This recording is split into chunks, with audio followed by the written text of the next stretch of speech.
Kunci sukses 521. Itu ada ya. Kunci sukses 521. Jadi bagaimana kita mengembangkan talenta yang Tuhan percayakan kepada kita. Kita bisa baca di dalam Matius 25 14-30 ya. Ini PR ya, Bapak Ibu baca di rumah secara keseluruhan. Jangan nggak baca ya.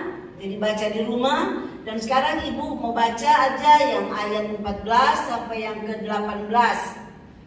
Bunyinya demikian. Sebab hal kerajaan surga sama seperti seorang yang mau bepergian ke luar negeri, yang memanggil hamba-hambanya dan mempercayakan hartanya kepada mereka. Yang seorang diberikan 5 talenta, yang seorang lagi 2, dan yang seorang lagi 1. Masing-masing menurut kesanggupan, lalu ia berangkat. Segera pergilah hamba yang menerima 5 talenta itu. Ia menjalankan uang itu lalu beroleh laba 5 talenta. Hamba yang menerima 2 talenta itu pun berbuat demikian juga dan berlaba 4 talenta.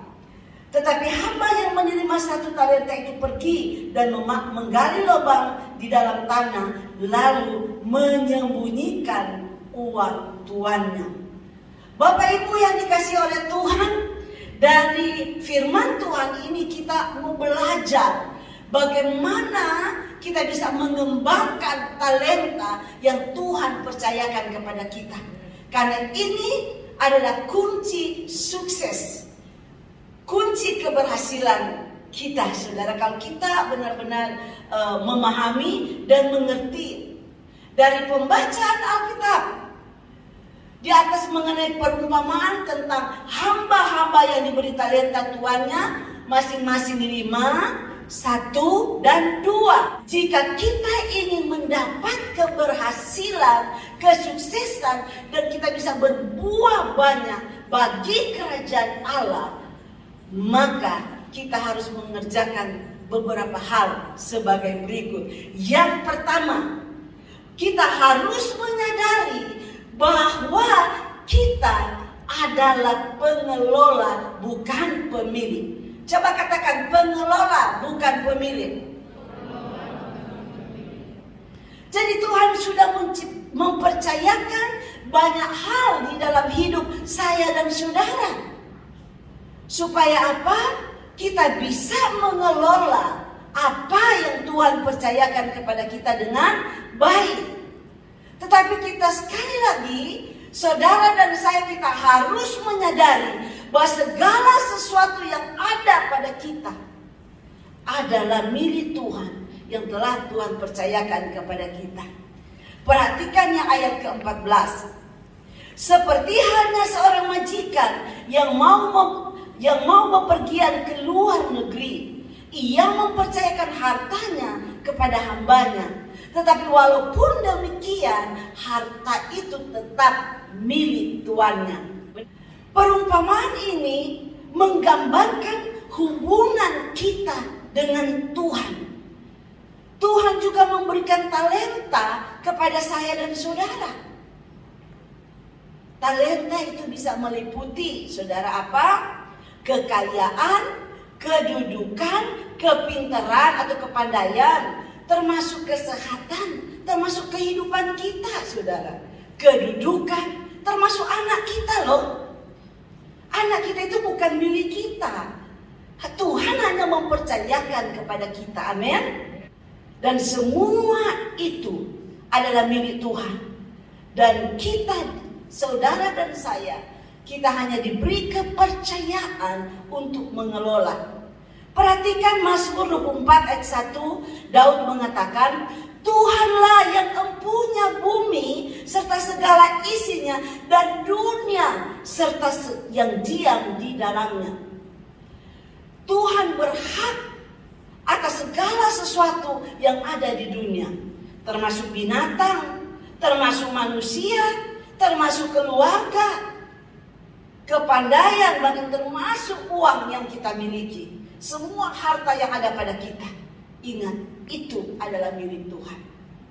Musa sepengertian dengan Daud. Perhatikan Keluaran 9 ayat 29, ia berkata, "Sekeluar aku dari kota ini, aku akan mengembangkan tanganku kepada Tuhan. Guru akan berhenti dan hujan es tidak akan turun lagi, supaya engkau mengetahui bahwa bumi adalah milik Tuhan." Ada amin?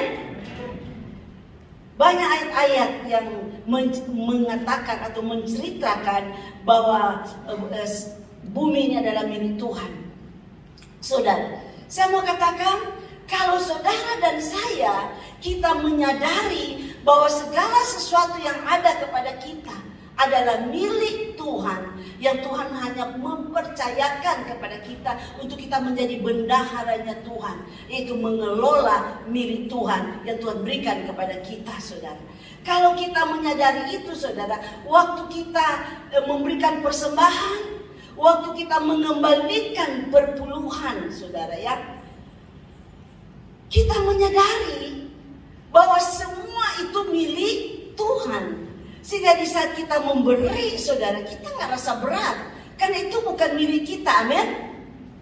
Kalau saudara dan saya kita nggak menyadari bahwa semua yang Tuhan percayakan adalah milik Tuhan, kita hanya pengelola, maka kenapa kita mau mengembalikan perpuluhan kita berat? Apalagi kalau sudah banyak, saudara. Kenapa kita merasa itu milik kita? Padahal sebenarnya Tuhan izinkan kita untuk memberi, mengembalikan perpuluhan. Bukan Tuhan gak punya uang, saudara. Bumi aja Tuhan punya. Tapi itu semata-mata ujian buat sikap hati kita. Benar?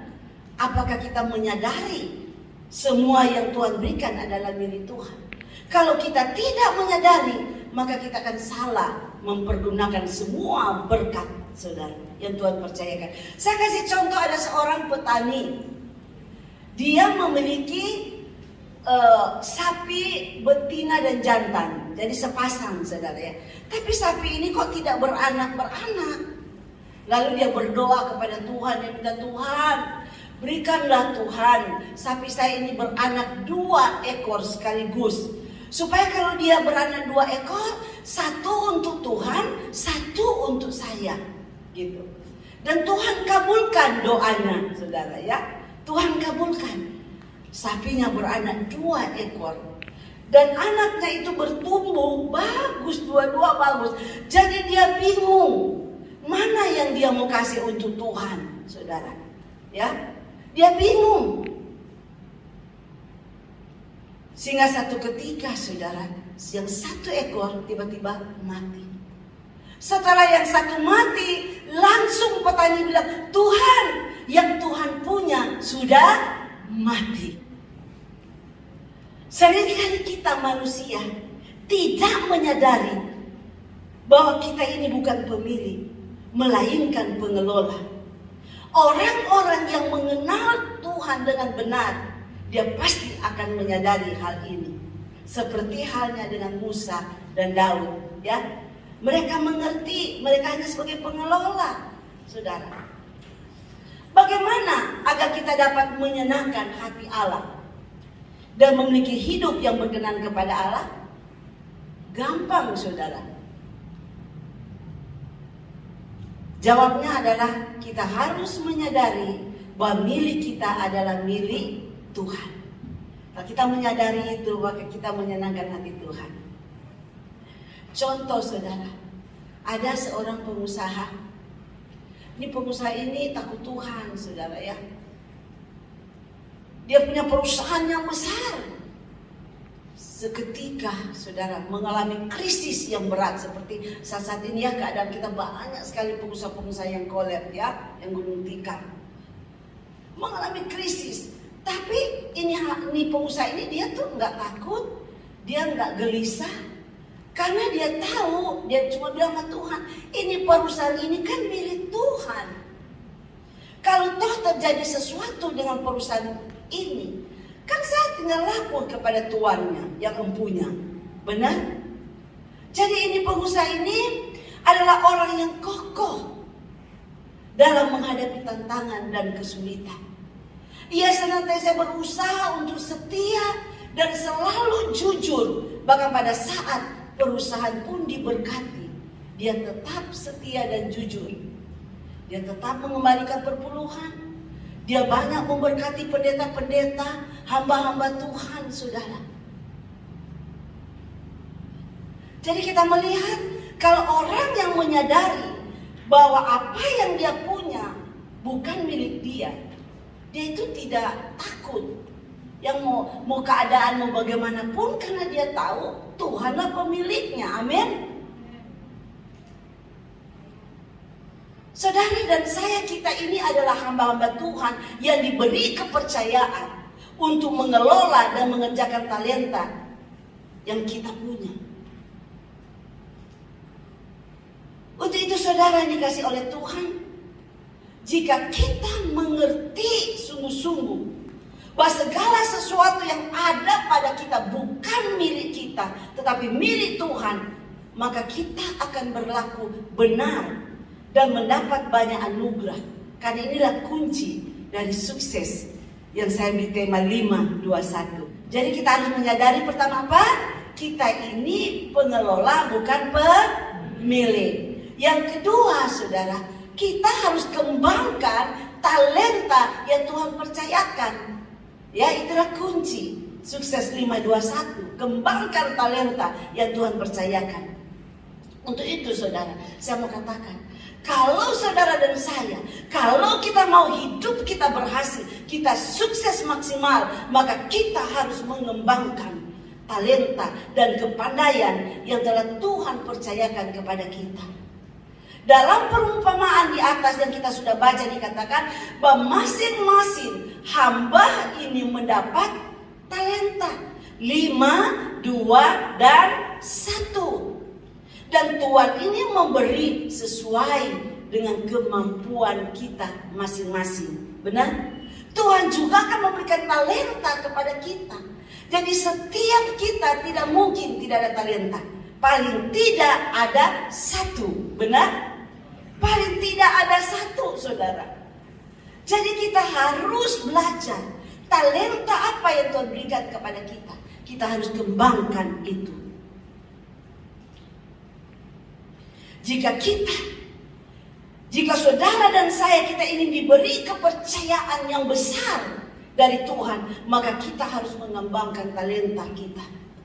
Sehingga Tuhan akan memandang bahwa kita mampu melakukan hal-hal yang besar bagi Tuhan. Sekali lagi, talenta itu juga meliputi kepandaian, keahlian, kemampuan, kejujuran, kapasitas iman, dan karakter kita. Ini juga termasuk talenta, saudara. Kita harus menunjukkan bahwa kita mampu menjalankan talenta yang Tuhan percayakan kepada kita. Katakan amin. Dalam kehidupan keluarga juga sama.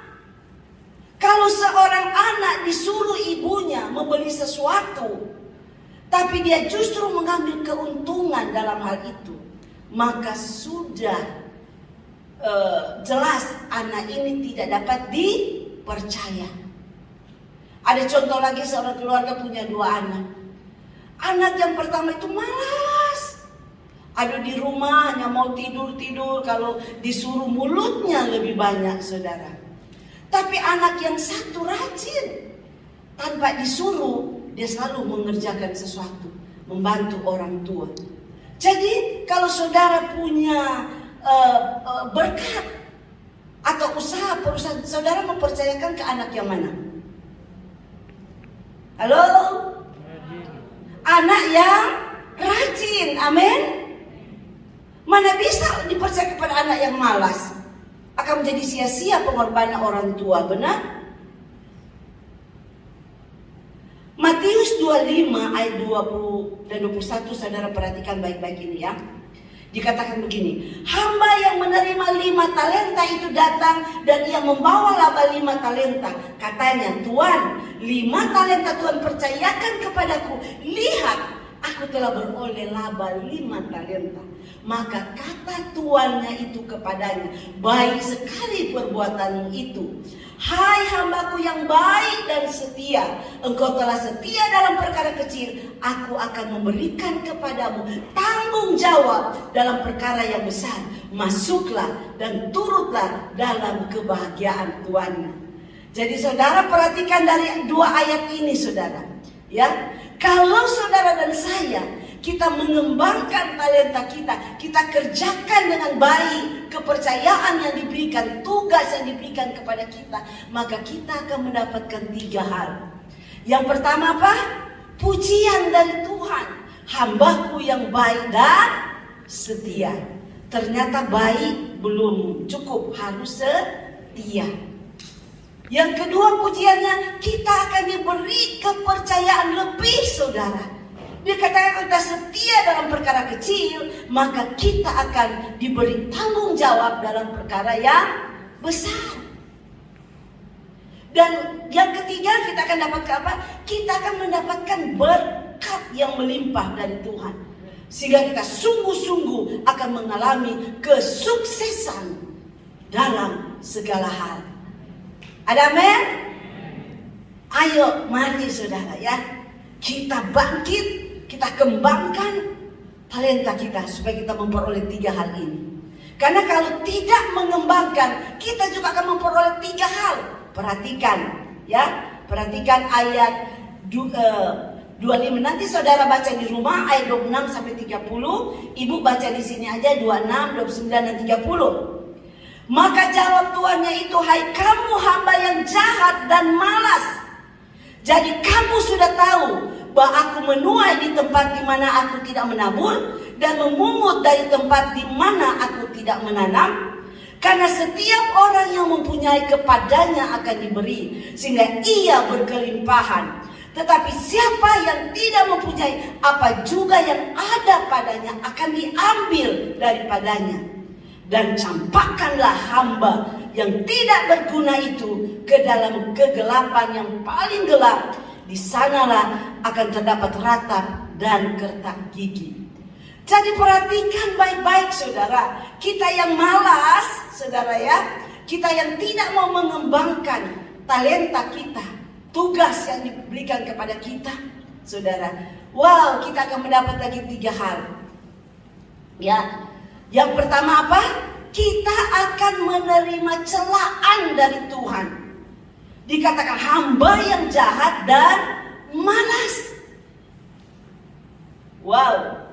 Kalau kita tidak mengembangkan, walaupun kita cuma dapat 1 talenta saudara, jangan kita simpan, kembangkan itu. Maka Tuhan akan berkenan kepada kita. Yang kedua, apa yang kita dapat kalau kita tidak mengembangkan? Talenta yang kita miliki akan diambil kembali oleh Tuhan. Dan Tuhan akan memberi kepada siapa? Kepada yang memiliki banyak saudara, yang mengembangkan talenta. Perhatikan di ayat 27 dan 29 dikatakan bahwa talenta itu diberikan kepada siapa? Kepada yang menerima 10 talenta. Nanti baca di rumah ya. Jadi orang yang sudah mengembangkan talentanya dengan baik justru akan mendapat kepercayaan yang lebih dari Tuhan. Karena Tuhan tentunya mencari orang-orang yang rajin, orang-orang yang bertanggung jawab, saudara ya. Sebaliknya orang yang tidak mengelola dengan baik talentanya yang dipercayakan akan diambil oleh Tuhan, saudara. Coba kita lihat Lukas 19 ayat 24 dan 26. Lalu katanya kepada orang-orang yang berdiri di situ, ambillah mina yang 1 itu daripadanya dan berikan kepada orang yang mempunyai 10 mina itu. Katanya mereka kepadanya, Tuan, ia sudah mempunyai 10 talenta, 10 mina. Jawabnya, aku berkata kepadamu, setiap orang yang mempunyai kepadanya akan diberi, tetapi siapa yang tidak mempunyai, daripadanya akan diambil juga apapun yang ada padanya. Mengapa Tuhan bertindak demikian, saudara? Karena ingat Tuhan kita adalah seorang pengusaha. Dia seorang pengusaha. dia tahu kunci suksesnya apabila kita bertanggung jawab, kita mengembangkan semua yang dipercayakan kepada kita. Karena Tuhan menghendaki, ingat saya ulang-ulang, Tuhan menghendaki agar semua talenta yang kita miliki dapat kita kembangkan. Dalam kehidupan kita, kita harus banyak belajar firman Tuhan. Dalam konsep dunia, ada banyak konsep dunia yang tidak sesuai dengan firman Tuhan. Makanya saudara, kita harus berpegang pada dasar firman Tuhan. Karena firman Tuhan lebih benar dari apapun dan siapapun. Amin. Ada sebuah contoh tentang keadilan. Pengertian adil secara umum adalah bahwa segala sesuatu harus dibagi rata. Benar? Itu pengertian adil. Tetapi jika kita mempelajari dalam Alkitab, tidak demikian. Alkitab mengatakan siapa yang memberi banyak, dia akan menuai banyak. Siapa yang memberi sedikit, dia juga akan mendapatkan sedikit. Jadi adil dan rata itu adalah konsep komunis. Kita lihat di negara Cina waktu Tiongkok berkuasa dan mereka mempraktekkan konsep ini, ya, adil, harus bagi rata. Sehingga semua yang bekerja, baik dia profesor, baik dia tukang, dia semua sama gajinya, saudara. Dan akhirnya mereka jadi miskin. Gagal total konsep ini, saudara. Jadi kalau kita mau sukses, berhasil, kita mau bertumbuh bagi kerajaan Allah, yang pertama kita harus menyadari bahwa kita ini pengelola, bukan pemilik. Yang kedua, kita harus mengembangkan talenta. Karena kalau kita tidak mengembangkan talenta, saudara, kita akan mendapat celah, kita akan mendapat apa yang ada diambil. Dan yang ketiga, kita akan mendapat hukuman dari Tuhan. Baca ayat 30.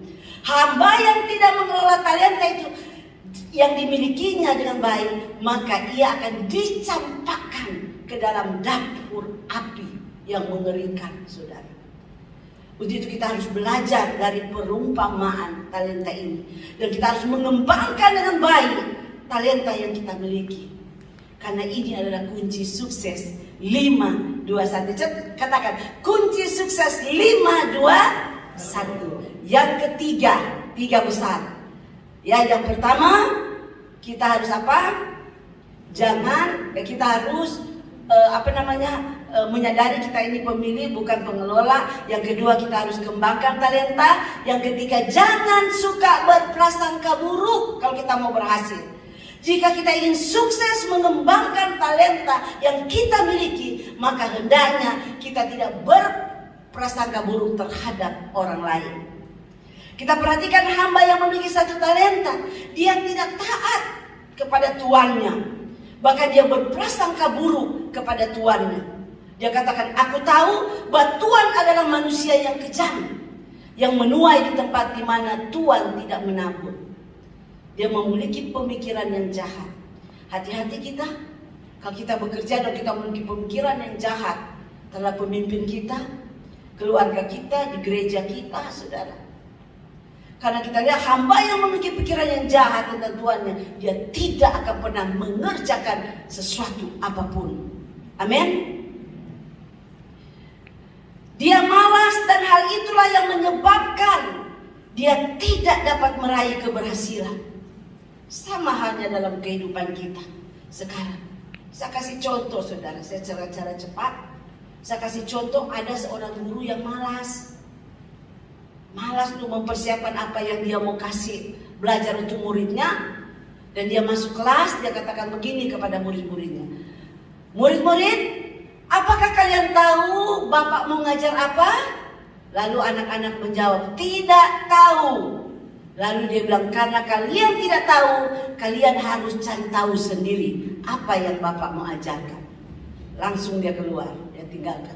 Minggu depan dia masuk lagi, dia bilang begini, anak-anak tahu nggak apa yang Bapak mau ajarkan? Anak-anak bilang dulu, kemarin kita bilang nggak tahu, dia bilang kita belajar kan. Sekarang mereka bilang tidak tahu. Si guru bilang begini, karena kalian tidak tahu, kalian harus cari tahu juga. Kalian kan nggak tahu, kalian harus cari tahu. Dia masuk lagi minggu ketiga, anak-anak udah sepakat. Kalau bapak tanya lagi seperti itu, separuh jawab tidak tahu, separuh jawab tahu, gitu. Jadi bapak tanya, anak-anak, tahu apa yang bapak mau ajarkan? Separuh jawab tidak tahu, separuh jawab tahu. Dan dia jawab apa? Karena kalian separuh ini yang tahu, jadi tolong kalian yang tahu ajarkan kepada yang tidak tahu. Saudara, kita lihat saudara, orang yang malas banyak dalihnya, banyak alasannya, benar? Demikian juga saudara, karyawan. Kalau kita bekerja dan kita berprasangka buruk kepada pemimpinnya, maka kita tidak bisa mengerjakan apa-apa. Yang ada kita hanya, dia begini, dia begitu. Biasa kan? Orang kalau apa-apa berprasangka buruk. Dalam gereja juga sama. Jika gembala menyuruh kita untuk menyelamatkan jiwa, dan kita mulai ada prasangka baru, enak aja gembala suruh-suruh. Setelah ini berhasil gereja berhasil, namanya dia. Kan? Ada orang kan seperti itu. Di sini sih enggak, saudara. Di sana sini banyak seperti itu. Pada saudara harus tahu, mengapa Tuhan menyuruh kita untuk menyelamatkan jiwa, untuk mencari jiwa. Kenapa? Supaya kita mendapat mahkota kerajaan Allah. Karena kita tidak bisa menghadap Tuhan dengan tangan kosong, kata Alkitab loh.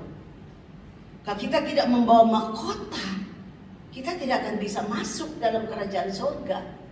Ibu dulu tahun berapa ibu sudah pernah ajar ini mahkota. Nanti saya mau ajar kembali. Ini mahkota. Kenapa sudah? Kalau kita memenangkan jiwa, kita dapat mahkota. Untuk itu mari Bapak, kita jangan coba datang duduk, dengar, pulang. Tapi renungkan kembali firman dan mulai praktek cari jiwa. Saudara, ya, bawa jiwa, bukan keuntungan untuk gereja, tapi keuntungan untuk kerajaan Allah dan kita sendiri. Benar? Hamba yang memiliki 5 dan 2 talenta mampu berpikir positif. Karena mereka berpikir positif, mereka rajin mengerjakan, rajin memperjuangkan, sehingga mereka boleh mendapat laba, keuntungan. Karena mereka sepenuhnya percaya kepada Tuannya. Kalau kita percaya, kita berjuang dan melipat gandakan apa yang sudah Tuhan percayakan kepada kita. Ada amin? Jadi jangan berprasangka ya. Yang keempat, jangan suka iri. Perhatikan dalam perumpamaan ini masing-masing dapat 5, 2, dan 1. Ini bisa menimbulkan iri hati, benar? Kita baru dilantik kan? Mungkin ada yang lihat, loh kok dia lagi ya? Kok cuma dia? Kok kita enggak?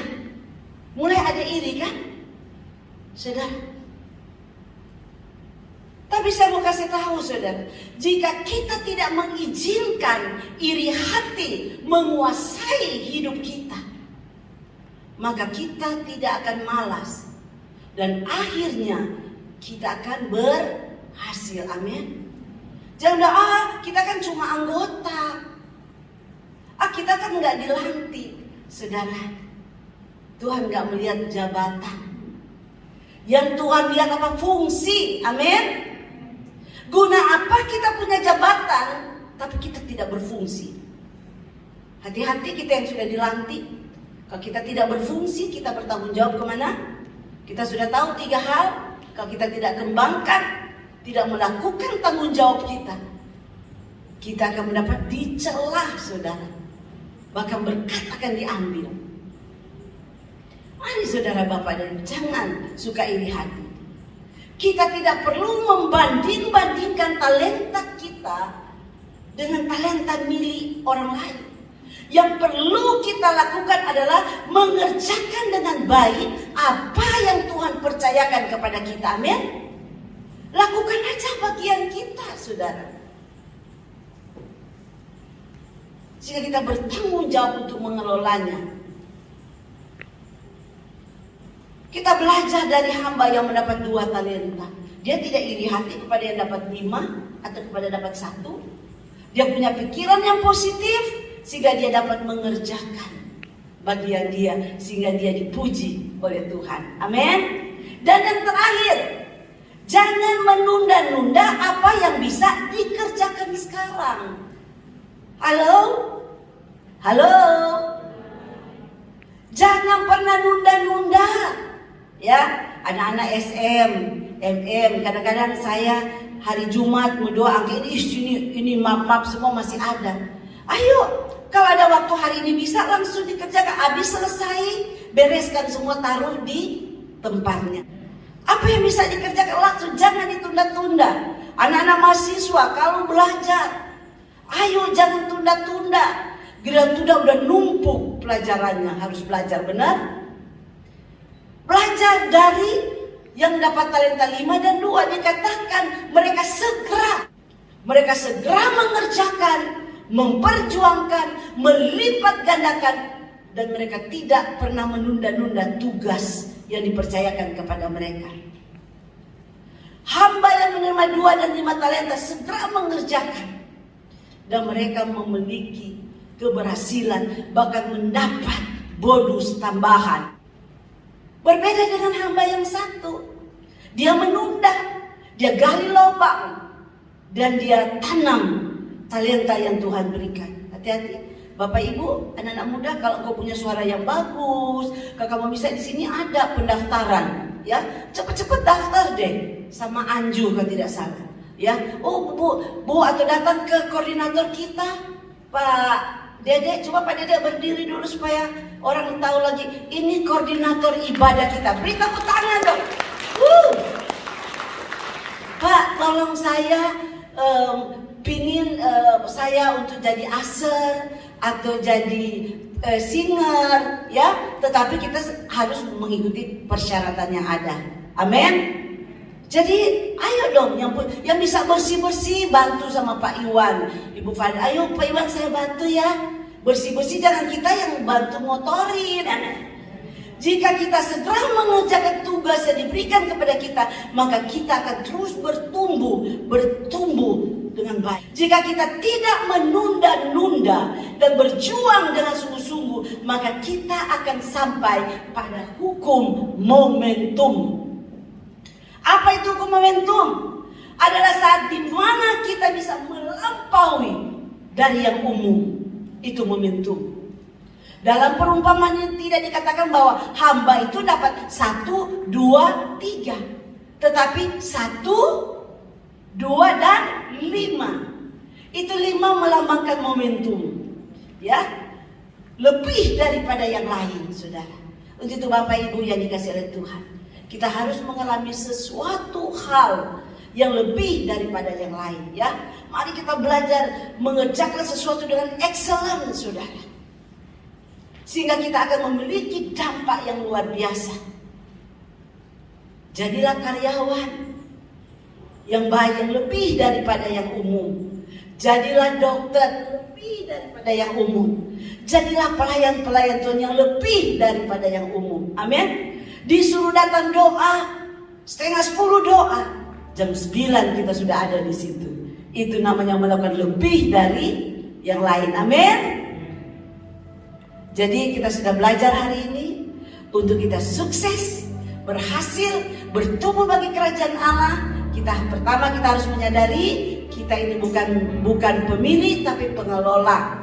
Dan kedua kita harus kembangkan talenta.